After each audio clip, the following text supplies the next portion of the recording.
Hello friends, स्वागत है आप सभी का आपके अपने YouTube channel GK GS express पर। तो गाइस आइए देखते हैं एसएससी एमटीएस में पूछे जाने वाले प्रश्न। तो आइए शुरू करते हैं। पहला प्रश्न है, सैंधोवासी मिठास के लिए किस वस्तु का प्रयोग करते हैं? तो ये जो है शहद का प्रयोग करते हैं। अगला प्रश्न है, ऋग्वेद में आघन्य शब्द किस पशु के लिए प्रयोग किया गया है? तो ये जो है गाय के लिए प्रयोग किया गया है। अगला प्रश्न है, सिकंदर महान ने भारत पर आक्रमण कब किया? तो इन्होंने 326 ईसा पूर्व भारत पर आक्रमण किया था। अगला प्रश्न है, भारत में सिकंदर का मुख्य युद्ध किसके साथ हुआ? तो ये जो है पोरस के साथ हुआ था।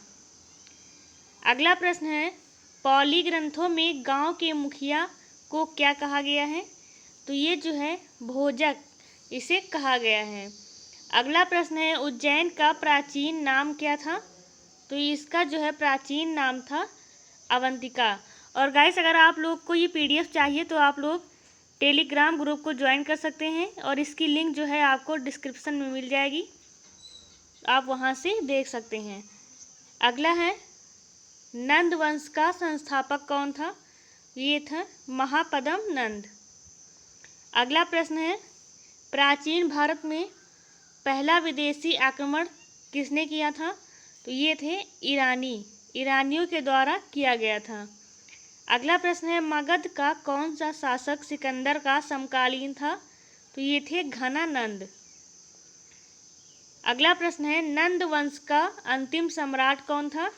तो ये थे घनानंद। अगला प्रश्न है, बिंदुसार ने विद्रोहियों को कुचलने के लिए अशोक को कहाँ भेजा था?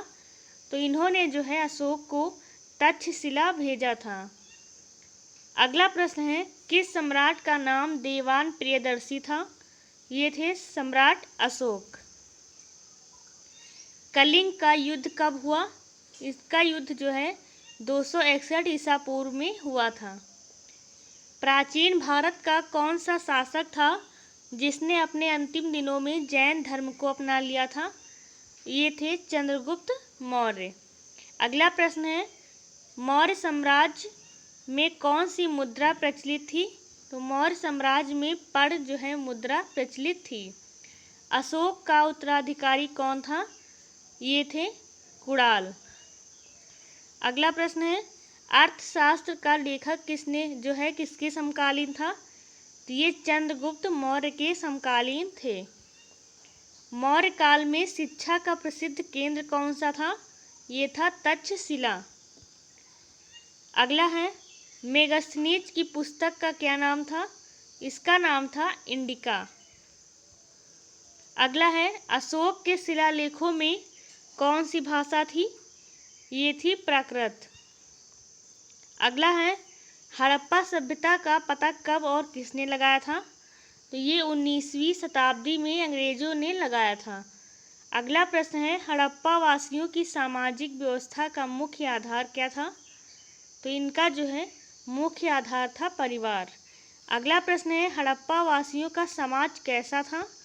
तो इनका समाज था मात्र सत्तात्मक।